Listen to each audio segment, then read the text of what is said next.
أرسته زينا أبانكتات بزقات محسرات ترى جنزب مخنيات نتمزابلتي زوهاب زنبرة دقوما كوهاب كم زيت خالد حبيرو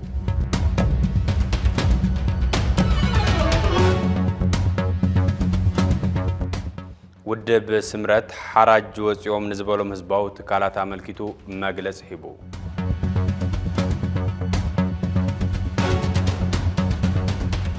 قرب ندادي أب زيبلو بتيز تنبرة قلقالو تعريف سرحتنا كنسالة تايخ علنا نكبلو سلسة محبرات مني باس تاكسي كتما مغلا نتكالنا مررتهم قليزهم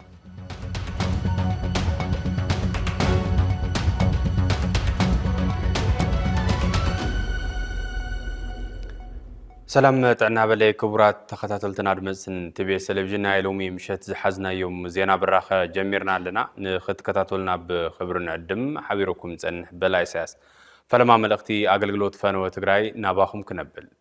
دحر بريتوريا اب تግራይ ዝረአ ዘሎ ፖለቲካውን ጸጥታውን ምዕባለ ንህዝቢ ትግራይ ኣብ ክንዲ ፍልፍል ተስፋን ርጉዕ ሰላም ምዃን ፍልፍል ጭንቀትን ጸበባን ምንጪ ስቃይን ሞትን ይኸውን ኣሎ ስምምዕ ሰላም ብሪቶሪያ ማዓረ ዝሃቦ አንጻራዊ ሰላም ዘጉደሎ ረብሓ ትግራይ ከም ዝነበረን ዘሎን እናተገለጸ እኳ እንተመጸ ብፍላይቲ ኣብ ወንበር ዝሓዙ ፖለቲከኛታት ትግራይ ዝተፈጠረ መሪሕነታዊ ቅልውላው ግን እተን ዝርከበን ተስፋታት ሰላም ሕወይትን ዳግመ ህንጸትን እውን ክሕንሸሻ ምኽንያት እናኾነ መጽሎ ሕዚ እቲ መሪሕነታዊ ቅልውላው ፍልፍል ሻቅሎትን ቀጻሊ ስጋት ህዝብና ካብ ምዃን ሓሊፉ ነዝውላድን ወላድን ታሪኽ ዝኾነ ህዝቢ ብውሽጢ ግዳይ ዘቤታዊ ሕመቕ ድሕረትን ድንቁርናን ብደገ ድማ ግዳይቲ ናይ ትግራይ መንብርካኽ ክርኢ ዝምነ ሓይሊ ናብ ዝገብር ሓደገኛ ብሄራዊ ተቓላዓይነት ካብ ዝሰጋገር ውዕል ሕድር ኢሉሎ ይኹን እምበር እቲ ቅድሚ ዘበናዊ ዓለም ሃገረ መንግስቲ ሃኒፁ ብስልጡን ሕብረተሰባዊ ባላ መንግስቲ ነደው ኣቢሉ ዝነበረ ህዝቢ ሕዚ ዕፁ ብኢድ ዘይ መንግስታውያን ሓይልታት ማለት እውን ነንስቴት ኣክተርስ ክውሰን ናብ ዝገበር ዕርዩ ድሑር ፖለቲካዊ መድረኽ እንተኣቱ ይረአ ኣሎ ቲቪኤስቲቪ እዚ ኣብ መሪሕነት ትግራይ ብሓፈሻ ኣብ መራሕቲ ውድብ ሕወሓት ድማ ብፍላይ ዝተፈጠረ ክፍጠር ዘይነበሮ ፖለቲካዊ ኣፈላላይ ዋጋ ከም ዘኽፍል ካብ ሰናይ ጎሓቱ እናገለጸን ክግለጽ እናገበረን ምምጽኡ ዝፍለጥ ኮይኑ ዋላ ሓደ ትግራዋይ ምብዳልን ሓንቲ ንጽል ዓቕሚ ትግራይ ምጉዳልን ብሄር ከም ምብዳል ክሕሰብ ኣለዎ ካብ ዝብል መበገሲ ባይታ ሰላማዊ ቃልሲ ኮይኑ እዩ እናገልገለ መጽኡ ትካልና ምሳይ እንተዘይኮንካ አንጻር ኢኻ ኣብ ዝብል ጸሊምን ጻዕዳን ጥራሕ ዝርኢ ፖለቲካዊ ባህሊ ዓድና ተተኺሉ አንጻር ኩሎም ብድሆታት ደው ኢሉ ዘይምክፍፋል ዘይምድፍፋ ዘይምጥፍፋ ዘይምጽልላ ሞዘተ ፈለማ ቀድሙ ኩሉን ንባዕሎም ነቶም መራሕቲ ከም ዝጠቅም ካብ ዝሓሊፉ እውን ህዝቢ ሕመቕ ይጸብቕ ይስነፍ ይጎብዝ መንግስትነት ካብ ዝበሃል ትካል ተረባሓይ ዝተደመረ ዓቕሚ ክኸውን ዓልዩ ሙዕለታዊ ኣጀንድኡ መጠሻን ድልዳለን መንግስትነት ገይሩ ክሳብ ዝዕለት ኣብ ኣየር ኣሎ ይኹን እምበር እቶም መራሕቲ ንሽምግልና ቀሽን ሓጅን ኮነ ንዘተ ሊቅን ደቂቅን እዝኒ ብዘይ መሃብ በብዝሓዝዎ ክንፍን ጽንፍን ነጊዶም እቲ ዝተፈጠረ ክፍፍል ናብ ዝተፈላለዩ ስትራቴጂክ ትካላት እታ ብሄር ዋላ እውን ክሳብ ስድራ ቤት ክልሑቅ ገይሮም ሕዚ ከም ህዝቢ ኣብ ዝጸሉ ሓደጋ ምብትታን ንኽንርከብ ምኽንያት ኮይኖም ኣለዉ እዚ ህዝቢ እዚ ውላድ ካሃብ እንትበሃል ሂቡ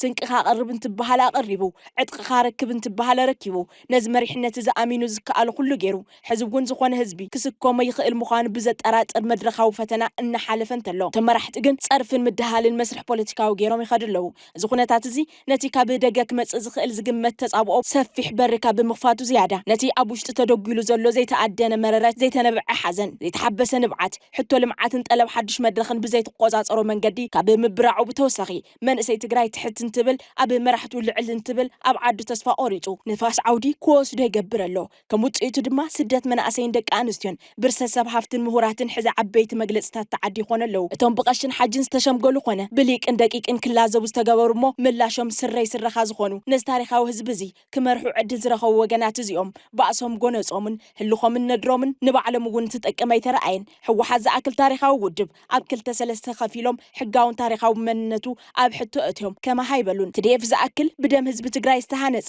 ሓጹር መንነት ዋልታ ህላውን ዝኾነ ትካል ኣብ ክልተ ሰለስተ ኸፊሎም ድንግጸ ይብሉን ገለገሊአን ተነሓናሕቲ ውድባት ከምሾማ እናተጓዓመጫ ክልተ ሰለስተ እናኾና ካብ ትእምት ክሳብ ማልት ካብ ኣክስዮን ክሳብ ዕቁብ ካብ ገጠር ክሳብ ዲያስፖራ ከፋፊሎም እውን ኣነ ንስኻና ባሂሎም እውን ከምሎም እኳ ልክዕ ኮይና ይንፈልጥን ዝብሉ ኣካላት ሕዚ እውን ምሕጽንታ ቲቢኤስ ካብዞም ፖለቲካዊ ደንብታት زيوم فولي ربح زي ركب حفاش حزبن ملؤخته حنتيا ملس نجبر زبل نايز كل شجرن بهر حيزو تقفل حدا جنيا وفرن مفتح ملس مجباريو كاب صنفن كنفن ملس نجبر كاب نحنا نسومن ملس نجبر كاب ألمتات تنصلوتات مدففات سموصات حاسوتن صرفتاتن ملس نجبر كاب امباي امباخا كاب سري سرخا ملس نجبر مس حوكا تواعيس كان بايلن نحوكا دفيقا سريلن حوكا زيبلو دنبايلن سلازي كاب زفولالينا اتوم زقرارو بناي بزحيلكا ملس مجبر كاب تاريخاو تحتاتنتن حلنا وسبراتن يدحن طرح زيكونه هيوت نفس وكف تجراوي ناي مدحان اتزلع على التجبار بونيو حزب زولو بخفت لب مسمع مسلك بهير كام مسمعن نزد ما نابل زممصا لو مدرخ زساغر بحتاو مفتح يلنا نامن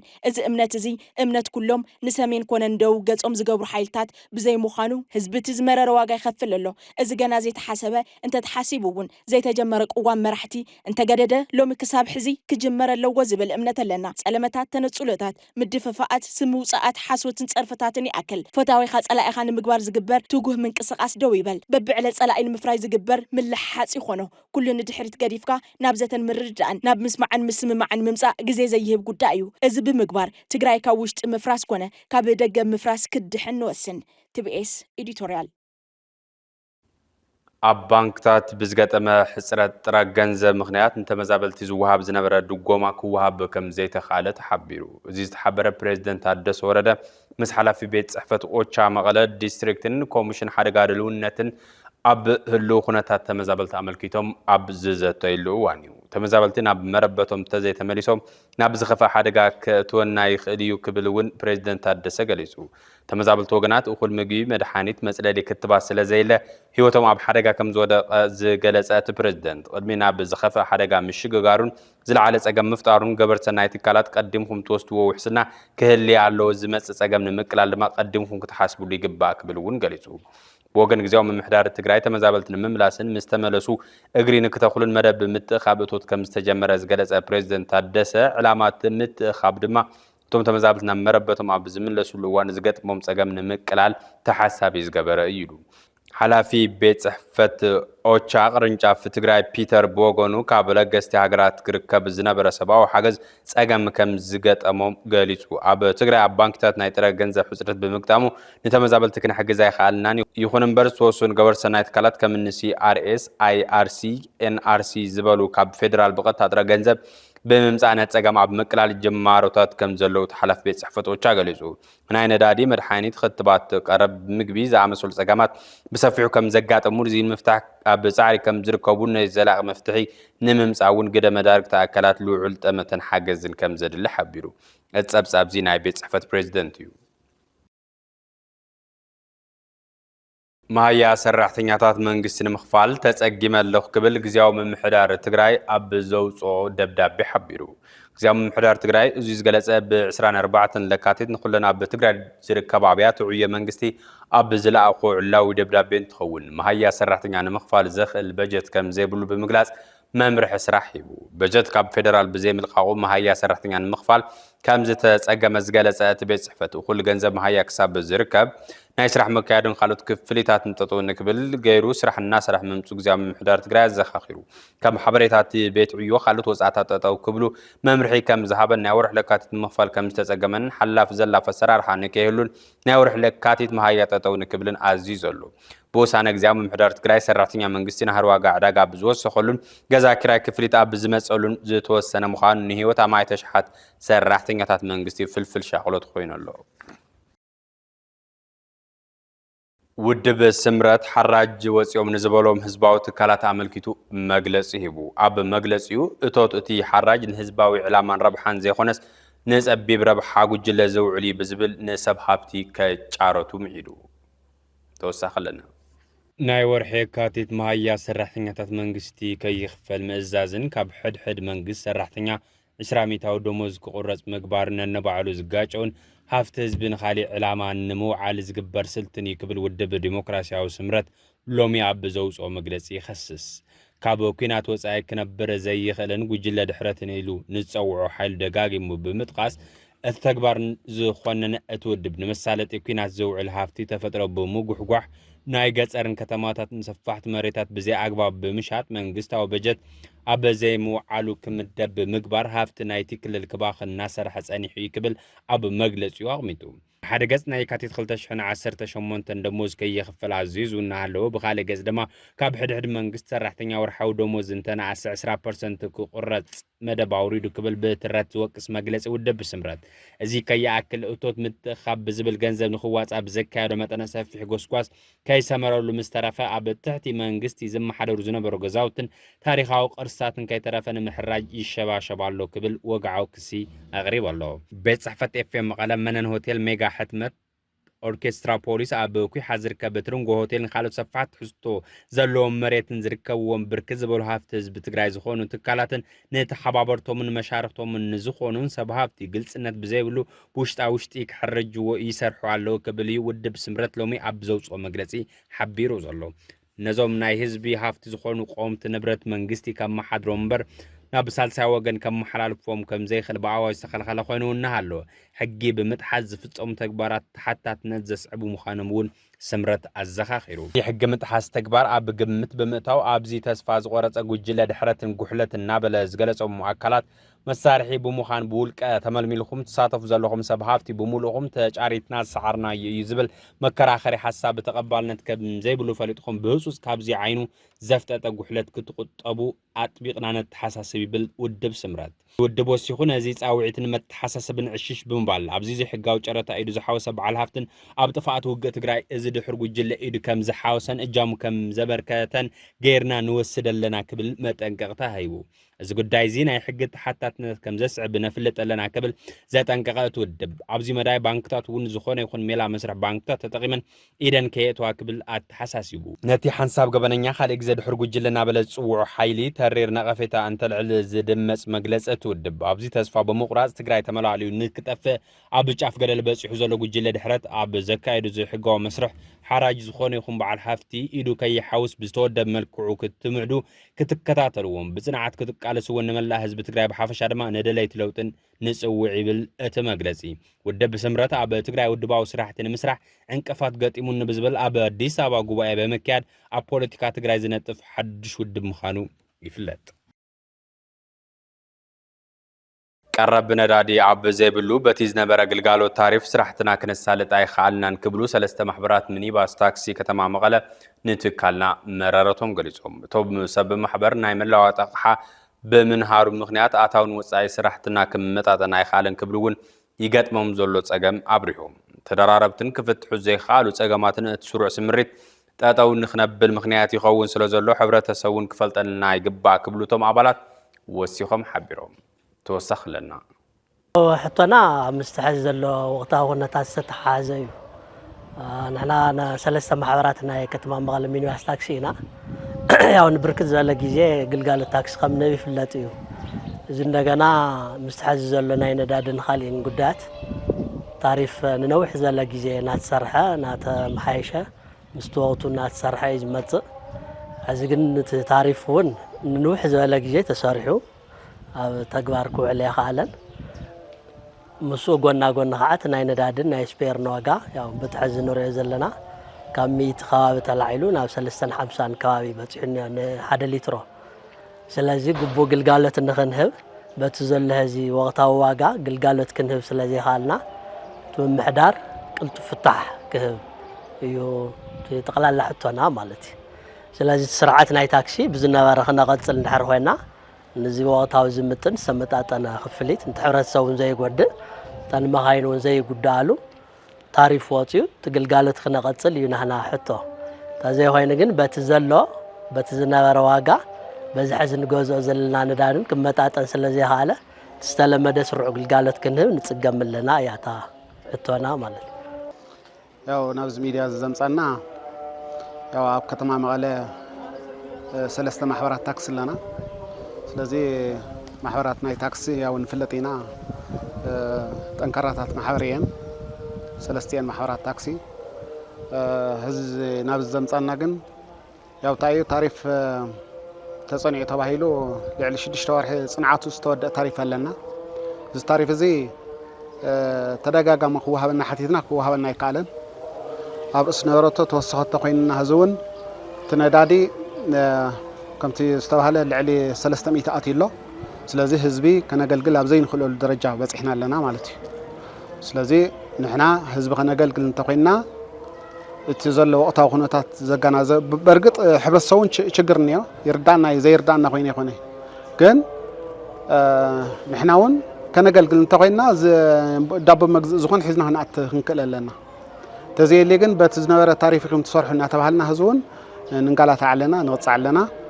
ስለዚ መንግስቲ እዚ እንትንሪኡ ፍታሕ ክበና ኣለዎ ፍታሕ ተለይህብና ግን ያው ንሕዳ ያው ካብሎ ማዓንቱን ተጀሚሩሎ ዳርጋ መብዛሕቱ መስመራት ከፊቱሎ የለው አንተን ታክሲ አብገልጋሎት የለዋይ ንሕናውን ከነገድደን አይንኽእልን ዝሃብናይ ነዳድ ክሳብ ዘየለ ንሕናውን ከነገድደን ስለዘይ ንኽእል ካብ ዓቅምና ንላዕሊዩ እዚ ሕብረተሰብናውን ክፈልጠልና ኢና ናብ ዝመጽና ዘለና አንተ ናውዚ ዘምጸና እንታዩ መፍትሕ አካል ስለሳና ኢና መፍትሒ ጠይቅና በተደጋጋሚ መፍትሕ ወሃብና ስለዘይካለ እዩ ማለት አሕና ተጋሩ ከም ተጋሩ ትክልልና ምንታይ ነው ጄኖሳይድ استفصموا لكل يو او ጦርነትና ነና አክባን ዕጻይና ነና ስፔር የለን ነዳጅ የለን ብዙሕ ነገራት ዝጎሩልና ነገራት አለው ንዚሪና አሕና አካል ተሕረሰብና ይልና ተሕረሰብና ዘይጎድ መልክዑ ናስራህና እናገልገልና ጸልሕናና አው ዝህዝ ግን ትዙኒና ዕዳጋ ናህሪ ግምዘእተወ ታሪፍ ይውጸልና ይልና ታሪፍ ወጽዩ ትዝወጸ ታሪፉና ዋና ኹና ይካሉ ወላንተ ሃውናውን ተሕረሰብና تلزني من ناور يفلتيو منم عينة كسكاسي يقولون جين كالي مفتح ندي بيجلو كالي مفتح ندي يقرب لا روح مفتح وتعطانيو زيادهم نتقبلنا كاجين تقبلنا سفسينا كاو تحت جميرس كاو العلم مالتي من قدر ترانسبورت خيرنا هنا كنت يوابيرو خيرنا هنا سكاو كل سكاو زواس كله خيرنا هنا تزغنا يكيارجين مفتح زفيلن هذا تايو تزنيو سفير تزنيو نراج بمخوارو احنا تحصيل محارات كم أكل تحورت سب من ناورنا بالعمل شجار درجة أو حماء درجة أنا زل مالت حنت ممكن أتوالى شخص تسجنا كتعريها منو يتخيل نص ساعة زي هاي راني ما مارس يدوم على الموسيقى كنت بدوم على جين مفتاحين سألنا لنا مفتاح أكل زهز للتسألنا جين ناوز من ريت زين ناوز طبعا زين مسينا زيننا مالتي بتزامد زينا حبرت سابق بقول قالوا تمجوا عزيان كركب نزم الكتو من قصة ومحاور زحاتنا يحطوا جبوا من لاش كبرنا كخلال لو قبله أتوم محبرات مني باس تاكس جريزهم نمخانو أتوم عبارات سب محبر نينا عبيات عيو كم زرا خبون تا عينت ملاش كم زتو هابون كاب عندبتهم تخطاتيلنا الملس نال التحبرات سبنا التجاننا جنزة يخوننا ينتي لنا ز تاكس زي ترنو فيه بقى بحقن سرعات زخيد تاكسي إننا سلازي بحقن سرعات تترني فتوجعين زخيد تاكسي التمتعت أنا كفلتي زدلي بيل تجاننا حبرت سبناس كل تجاننا قرشي أي طيقنا بقى تا ندادينا وقا تملسنا ياس أخلي بقى كاو مس بوليس ترافيك ميت غيرنا بقى مس جنقنا بجاهم ده سلسلة سبزخون وسخون أين لا أين وسخون يلومنا بقى مس منقد ترانسبورت بتمساسالي حزي قدمي تقليلو تطموالو حزيت أطموال تجميري بقى يقولي تشكركارنا كان قوم حجزس وبهايلاندو كويو كلته 4 لترنا جزء ناتملالسك تنتقبلنا وندادنا تي يسرح زلو تحبرتسون يرلو بقى كنا قلقلو ز حبرتسب كابلا بننقصاصو اسكع زخنا تحبرتسبنا ون تجننا يطيقنا بواننينت ግን حبرتسبنا كفلت زلو تاكسي لعامو تشكيمو زلو مخانو كفلت الله حبرتسب بقى يفلطوا ويم ساتم تمياتኛ ታትዮም ታሪፍ ሰሪሖም ከውቁስ ናይ መኽፈል ዓቕሙ ይባሉ احنا ون ናይ መኽፈል ዓቕሙ ንፈልጦ التجاننا يطيقنا يي بقى توزي زمحادر زلو ازي منقد ترانسبورت يفلط تحطنا فتحو مخان يفلط ናብ ተግባር ምቅያር ግን አውይዎም አለ حزي ልቱ ታክሲ ማሕበረሰብ ከመይ ገርና ነብሎ በቃ ምስጨነቀና እስቲ ናብ ሚዲያ ንኺድሞ ተሕብረተሰቡን ክድግፈና ደጋፊና እሞ ክድግፈና ኢልና ኢና መጺና ዘለና ዞም አብያተ ዕየታት ለኸድናዮም ከንቲባ ቢሮ ኸይድና ኢና ምላሽ የተሃውናይ ክልል መንገድ ትራንስፖርት ዘዋ መንገድ ትራንስፖርት ላውዚዮም ላብሉ ምልከቶም አካላት ተሃይልና ኸይድና ጥራዕና ቀሪብና ኢና ላው ብጽሑፍውን ላብሉ ምልከቶም ሴክተር ላብ ሰላም ጸጥታን ላብ كل الملكاتنا منجس سيكترات زحابريتات زي الكوت حجرنا هنا كشع خزجن فتح يرخبنا هنا نا فتح لكن ركبنا حزبنا الكفلتنا هنا كنا جرمتنا مالتي بوانا نتقع نايت ختما نايت ترانسبورت قلقالت مالت كل في نايت ختما أيو سلازي نحنا سكفتات أيو ስርዓት ብዘለዎ ንኸኸይድ ዝተመጣጠነ ነገር ይገበር ስርዓት ታሪፍ ከተማ በብግዚኡ መሓይሹ ነቲ ኩነታት እናቀደመ እናተንተነ ይኸድ ኢልና ንሓስብ ማለት እዩ እሱ ኢና እውን ደሊ እንድሕር ዘይኮይኑ ግን እሱ ንድሕሪት እናተጎተተ ኩነታት ንቅድሚት እናመፀ ትምትግዋል ናይ ሕብረተሰብ ቅድሚ ምክሳቱ ኢና እዚ ኣቀዲምና መብርህ ግልጽ ክኾን እንደለ ዘለና ማለት ስለዚ ምሕዳር ከተማና ምሕዳር መጓዓዝያ ፖሊስ ትራፊክ እዚ ናታቶም ሓላፍነት ምዃን ፈሊጦም ነቲ ሕብረተሰብ ዝምጥን ዝኾነ ዓይነት መፍትሒ ኢና ክንቅበል ንደል ንሕና ግዴታ ታሪፍ ጥራሕ ዘይኾነ ፍቲ ሕብረተሰብ ዝፀዓንስ ብዙሓት መማረፅታት ኣቕሪብና ኢና ተወሰኽቲ ሰብ ንሓዛ ክኸዳሉ ዝኽእል ዕድል እውን ክጥቀም ኢና ሓበሬታታት ናሃብና ስለዚ ብዝመስሎም መፍትሒ ብቻ እቲ ስርዓት ግልጋሎት ከይተኣጓጎለ ዝኸደሉ ነገር ከተኣታቱ ኢና ጥርንፍ ዝበለ ሓሳብ ነቕርብ ዘለና ኣብዚ ኣሽከርከርትና ይኹን ረዳታትና ተኻሊት ማሕበረሰብና ይታክስ እውን እቲ ናይ መንግስቲ ኣንፈት እናተኸተለ በቲ ስርዓት በቲ ዝነበሮ ንክኸድ ኢና እንደሊ ማለት እዩ ስለዚ ኣብ ሕብረተሰብ እውን ምግልታዕ ክፍጠር እንደልን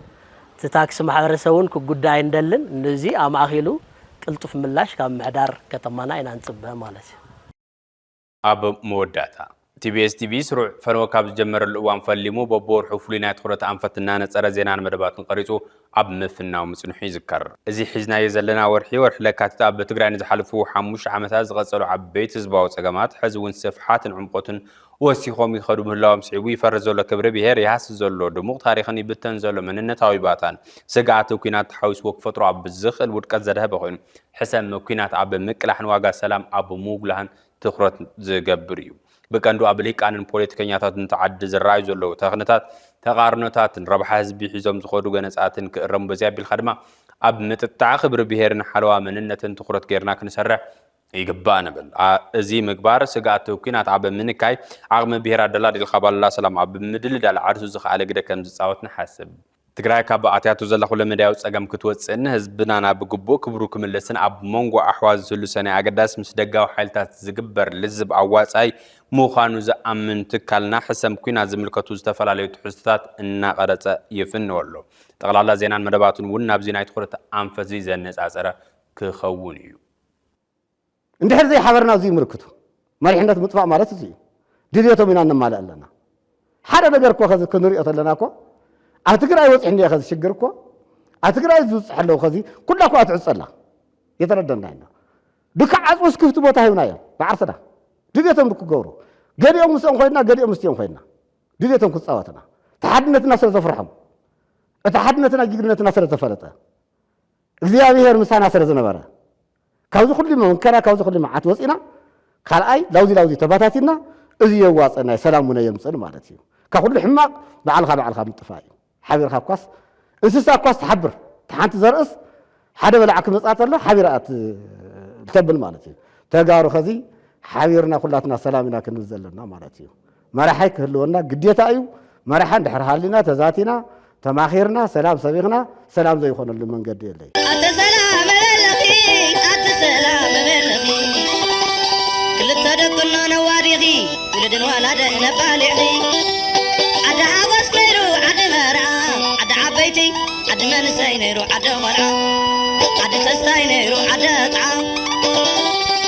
انت عزقل نبي علو تزبنا سلام يبلالو كبراتن كبرانن نايلوم زيناتاتنا كتكتاتلو صنحكم يمثل نيرو مسترف مدلاوات تبيس حبيركم ناصنحو سلام